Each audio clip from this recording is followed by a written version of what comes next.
नमस्कार बच्चों।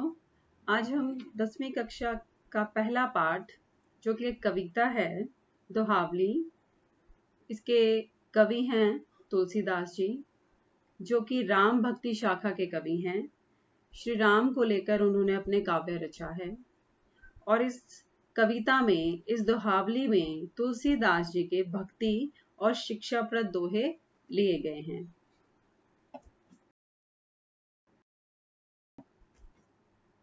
ये दोहावली का प्रथम दोहा है। श्री गुरु चरण सरोज रज, निज मन मुकुर सुधार, वनरव रघुबर विमल जसु, जो दायक फलचार। ये दोहावली का भी प्रथम दोहा है और हनुमान चालीसा का भी प्रारंभिक दोहा है। प्रस्तुत दोहे में कवि तुलसीदास जी ने गुरु की महिमा का बखान किया है, गुरु की महत्वता के बारे में बताया है। इसमें वे अपने गुरु के चरणों की धूल से अपने मन रूपी शीशे को साफ करके श्री राम के पावन यश का गान करने के लिए कह रहे हैं, जिससे हमें धर्म, अर्थ, काम और मोक्ष चारों फलों की प्राप्ति होती है। अर्थात गुरु की कृपा पाकर वे अपने ईश्वर श्री राम की भक्ति करना चाहते हैं। भावार्थ यह है कि गुरु के दिखाए मार्ग पर चलकर ही हमें ईश्वर की प्राप्ति हो सकती है, ईश्वर की भक्ति प्राप्त हो सकती है। अगला दोहा है। राम नाम मणि दीप धरु, देह देहरी द्वार, तुलसी भीतर बाहर हूं, जो चाहस उजियार। इस दोहे में तुलसीदास जी श्री राम की भक्ति की विशेषता बता रहे हैं, श्री राम की भक्ति करने पर बल दे रहे हैं। इसमें वे कह रहे हैं कि श्री राम के नाम रूपी मणियों से बने दीपक को अपने हृदय में रखने का उपदेश देते हैं। अर्थात सच्चे हृदय में श्री राम की सच्चे हृदय से श्री राम की भक्ति करने पर बल देते हैं। उनके अनुसार श्री राम नाम रूपी दीपक को हृदय में रखने से भीतर और बाहर सब ओर उजाला हो जाता है, अर्थात अज्ञान का नाश हो जाता है, सच्चे ज्ञान की प्राप्ति हो जाती है। भावार्थ यह है कि श्री राम जी की भक्ति करने पर अज्ञान अर्थात अंधकार मिट जाता है और सब ओर ज्ञान का प्रकाश फैल जाता है। जड़ चेतन गुण दोष भय, विच कीन करतार, संत हंस गुण गही पय, पर हरि बार विकार। इसमें तुलसीदास जी कह रहे हैं कि ईश्वर ने इस सृष्टि का निर्माण अच्छाई व बुराई सब चीजों को मिलाकर किया है। वह चाहे निर्जीव हो या सजीव, सब चीजों का निर्माण अच्छाई व बुराई के योग से हुआ है। इसमें तुलसीदास जी बता रहे हैं कि अच्छे व सज्जन लोग संसार में केवल अच्छाई ही ग्रहण करते हैं। जड़ चेतन गुण दोष भय, इसमें कवि कह रहे हैं कि इस सृष्टि का निर्माण करने वाले ईश्वर ने, इस सृष्टि को बनाने वाले ईश्वर ने इस पृथ्वी को अच्छाई और बुराई दोनों से युक्त बनाया है। और संतों की तुलना हंसों से कर रहे हैं। इसमें संतों की तुलना हंसों से करते हुए कह रहे हैं कि जिस तरह हंस नीर क्षीर विवेक करता है, अर्थात दूध और पानी को अलग कर देता है, दूध को ग्रहण करता है और पानी को अलग करके छोड़ देता है, उसी प्रकार संत भी संसार में दोषों और विकारों को छोड़कर अच्छाई को ग्रहण करते हैं। इसलिए संतों की तुलना हंसों से की है। इसका अगला दोहा है। प्रभु तरवर कपिडार पर, तेके आप समान, तुलसी कहूं न राम से, साहिब सील निधान। इसमें तुलसीदास जी ने श्री राम के चरित्र की महानता का बखान किया है। इसमें तुलसीदास जी कह रहे हैं कि श्री राम प्रभु इतने दयालु हैं, इतने कृपालु हैं कि इन्होंने वृक्षों पर रहने वाले वानरों को भी पूरा मान सम्मान दिया। तुलसीदास जी पुनः कह रहे हैं कि ऐसा करने वाले शील व कृपालु प्रभु श्री राम के सिवा और कोई नहीं हो सकता, जिन्होंने वृक्षों पर रहने वाले वानरों को भी अपने समान, मनुष्यों के समान ही उचित स्थान दिया। भावार्थ यह है कि श्री राम जी सभी भेदभावों से ऊपर उठकर सभी को समान भाव से, समान दृष्टि से देखते हैं। इसका एक और अर्थ ये निकाला जा सकता है कि जो श्री राम की भक्ति सच्चे हृदय से करता है, फिर श्री राम भी उसे बिना किसी भेदभाव के अपने गले लगाते हैं, उसको अपना भक्त मानते हैं। कविता का अगला दोहा है, तुलसी ममता राम सो समता सब संसार, राग न रोष न दोष दुख दास भय भव पार। इसमें तुलसीदास जी श्री राम की भक्ति करने पर बल दे रहे हैं। ऐसा करने से, राम का नाम लेने से मनुष्य सभी बुराइयों से दूर हो जाता है। इसमें कवि बता रहे हैं कि राम के साथ ममता, तुलसी ममता राम सो, राम के साथ ममता भाव ईश्वर से प्रेम करने से, उसकी भक्ति करने से, वह समता सब संसार, वह लोगों से समता अर्थात समान भाव रखने से, और ये सभी विकार राग रोष दोष दुख, इन सभी विकारों को छोड़ने पर भव सागर से पार हुआ जा सकता है। अर्थात जो मनुष्य विभिन्न विकारों को छोड़ देते हैं, मोह जाल से निकल जाते हैं, दुखों को त्याग, दोषों को त्याग देते हैं, वे भव सागर को पार कर जाते हैं। ऐसा करने से संसारिक मोह माया दुख रोग आदि विकारों से छुटकारा पाया जा सकता है। भाव यह है कि जो लोग ईश्वर में विश्वास रखकर और भेदभाव से ऊपर उठकर दूसरों के प्रति समान भाव रखते हैं, उनका जीवन सही मायने में सार्थक है। अगला दोहा है जी, गिरजा संत समागम सम न लाभ कछुआन, बिनु हरि कृपा न होई सो गावहि वेद पुराण। इसमें तुलसीदास जी संतों की संगति की महिमा का गुणगान कर रहे हैं। इसमें वे बता रहे हैं कि संतों की संगति में रहने से हमें लाभ होता है। इसमें तुलसीदास जी कह रहे हैं कि संतों की संगति में रहने से जो लाभ, जो ज्ञान हमें प्राप्त होता है, वह अन्यंत्र दुर्लभ है। इसमें तुलसीदास जी बताते हैं कि वह ज्ञान भी हमें बिना हरि अर्थात बिना ईश्वर की कृपा के प्राप्त नहीं होता। अर्थात संतों की संगति भी हमें तभी प्राप्त होती है जब हम पर ईश्वर की विशेष कृपा होती है। भाव यह है, और इसी बात को वेद पुराणों में भी बताया गया, गावी वेद पुराण, और इसी बात का बखान वेद पुराण में भी किया गया है कि ईश्वर की कृपा के बिना हमें संतों की संगति, महापुरुषों की संगति भी प्राप्त नहीं हो सकती, या उनके संगति को प्राप्त करने के लिए ईश्वर की विशेष अनुकंपा होना आवश्यक है। तो भावार्थ यह है कि ईश्वर की कृपा से ही हमें संतों और महापुरुषों की संगति प्राप्त होती है। इसका अगला दोहा है जी, पर सुख संपत्ति देखी सुने, जरही जे जड़ बिनु आग, तुलसी तिनके भागते चले भलाई भाग। इसमें तुलसीदास जी इस बात पर बल दे रहे हैं कि ईर्ष्यालु व्यक्ति का कभी भी भला नहीं हो सकता।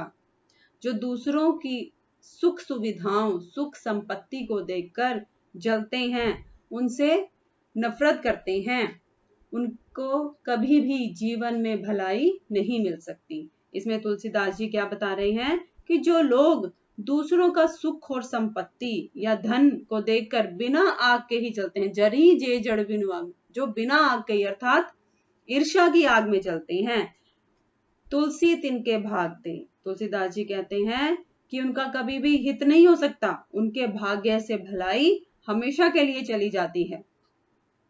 भाव यह है कि दूसरों के सुख और संपत्ति को देखकर ईर्ष्या करने वाले लोग कभी भी खुश एवं सुख प्राप्त नहीं कर सकते, खुशी और कभी भी खुश नहीं रह सकते, कभी भी सुख का अनुभव नहीं कर सकते।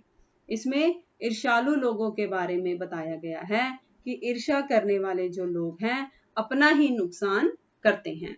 8वां दोहा है जी, साहब ते सेवक बड़ो, जो निज धर्म सुजान, राम बांध उतरे उदधि, लांग गए हनुमान। इस दोहे में तुलसीदास जी ने सेवक को स्वामी से भी महान बताया है।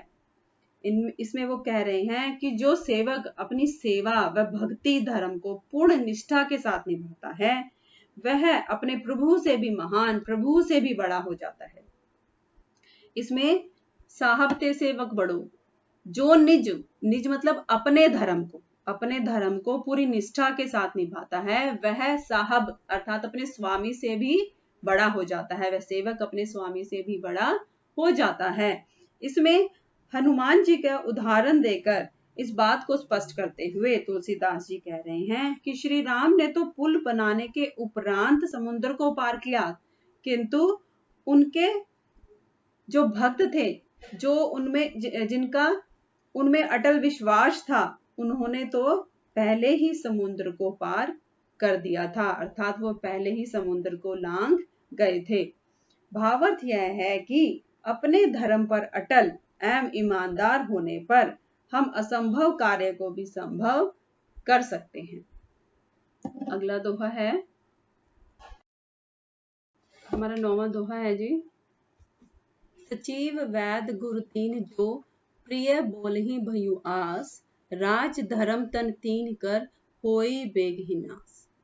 इसमें तुलसीदास जी सच की ताकत एवं सच्चाई के महत्व के बारे में बता रहे हैं, नीति की बात बता रहे हैं। इसमें तुलसीदास जी कह रहे हैं कि किसी भी राजा के मंत्री, उसके वैद, सचिव का मतलब मंत्री, वैद, हकीम और गुरु उसके शिक्षक, उसको ज्ञान देने वाले उसके गुरु, ये तीनों ही उसके मुख्य अंग माने जाते हैं, अभिन्न अंग माने जाते हैं। अगर ये तीनों ही किसी भय या किसी लोभवश सच नहीं बोलते तो उस राजा या उसकी बात ज्यों की त्यों मान लेते हैं, तो उस राजा के राज्य, धर्म, शरीर, इन तीनों का जल्दी ही विनाश हो जाता है। अर्थात इन सभी में सच कहने या सच दिखाने का सामर्थ्य होना चाहिए। वह निजी हितों अथवा स्वार्थों से भी दूर होना चाहिए। ऐसा होने पर ही वह सच्चे अर्थों में अपने राज्य का शुभचिंतक एवं अपने कर्म के प्रति निष्ठावान माना जाएगा। भावार्थ यह है कि इस दोहे के द्वारा हमें तुलसीदास जी ने चाटुकारिता एवं स्वार्थ प्रियता का विरोध बताया है। उन्होंने इसमें चाटुकारिता का और स्वार्थ का विरोध किया है। आखिरी दोहा है, बिनु विश्वास भक्ति नहीं तेहि, बिनु द्रवि न राम, राम कृपा बिनु सपने हूं, जीवन लह विश्राम। इसमें तुलसीदास जी ने भक्ति के लिए विश्वास की महत्वता को स्वीकार किया है कि बिना विश्वास के जो भक्ति है वो नहीं की जा सकती। जो भक्ति का आधार है वो उसका विश्वास है। जब हम किसी में विश्वास रखते हैं हम तभी भक्ति कर सकते हैं। इसमें तुलसीदास जी बता रहे हैं कि बिना विश्वास भक्ति नहीं की जा सकती और बिना भक्ति के राम अर्थात ईश्वर को प्राप्त नहीं किया जा सकता और ईश्वर को प्राप्त किए बिना उसकी कृपा को प्राप्त नहीं किया जा सकता। और ऐसा होने पर, राम की कृपा न होने पर, हमें सपने में भी विश्राम, सपने में भी आराम या सपने में भी सुख नहीं मिल सकता। अर्थात बिना विश्वास भक्ति नहीं की जा सकती। तुलसीदास जी ने परमात्मा पर विश्वास करके भक्ति करने पर बल दिया है कि हमें राम भक्ति के लिए या ईश्वर भक्ति के लिए विश्वास मन में धारण करना बहुत आवश्यक है। तो ये थी जी इसके दोहों की व्याख्या। अब चलते हैं जी इसके अभ्यास के प्रश्नोत्तरों की तरफ। तुलसीदास जी के अनुसार राम जी के निर्मल यश का गान करने से कौन से 4 फल मिलते हैं? तुलसीदास जी के अनुसार राम जी के निर्मल यश का गान करने से हमें धर्म, अर्थ, काम और मोक्ष चारों प्रकार के फल मिलते हैं।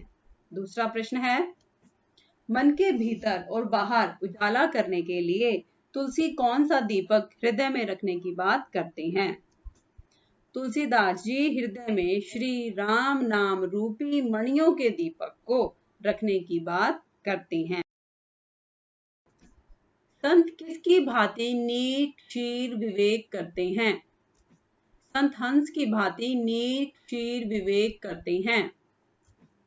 चौथा प्रश्न, तुलसीदास के अनुसार भव सागर को कैसे पार किया जा सकता है? तुलसीदास जी के अनुसार भव सागर को स्नेह करके, संसार के सभी प्राणियों से समता रख के, श्री राम से स्नेह, यहाँ पे ईश्वर से स्नेह भी लिख सकते हैं हम, संसार के सभी प्राणियों से समता रख के और अपने राग, रोष, दोष, दुख को त्याग करके भवसागर को पार किया जा सकता है। इन राग, रोष, दोष, दुख की जगह पे हम विकारों को त्याग कर भी लिख सकते हैं। अगला प्रश्न है जी, जो व्यक्ति दूसरों के सुख और समृद्धि को देखकर ईर्ष्या से जलता है, उसे भाग्य में क्या मिलता है? जो व्यक्ति दूसरों के सुख और समृद्धि को देखकर ईर्ष्या से जलता है, उसे कभी भी सुख की प्राप्ति नहीं होती। उसके भाग्य से भलाई व सुख हमेशा के लिए चला जाता है। राम भक्ति के लिए गोस्वामी तुलसीदास किसकी आवश्यकता बतलाते हैं? राम भक्ति के लिए गोस्वामी तुलसीदास विश्वास की आवश्यकता बतलाते हैं। बिनु विश्वास भक्ति नहीं, अर्थात बिना विश्वास के भक्ति नहीं की जा सकती, इसलिए भक्ति के लिए किसकी आवश्यकता है? विश्वास की आवश्यकता है। तो अब चलते हैं जिसके व्याकरण अभ्यास की तरफ, भाषा बोध की तरफ। निम्नलिखित शब्दों के विपरीत शब्द लिखें। संपत्ति, विपत्ति, सेवक, स्वामी, भलाई, बुराई, लाभ, हानि। इससे आगे है जी, निम्नलिखित शब्दों की भाववाचक संज्ञा बनाएं। दास, दास्ता, गुरु, गुरुत्व, निज, निजता, जड़, जड़ता। इसके बाद है जी, विशेषण शब्द बनाएं। धर्म, धार्मिक, भय, भयानक, मन, मानसिक, दोष, दोषी। तो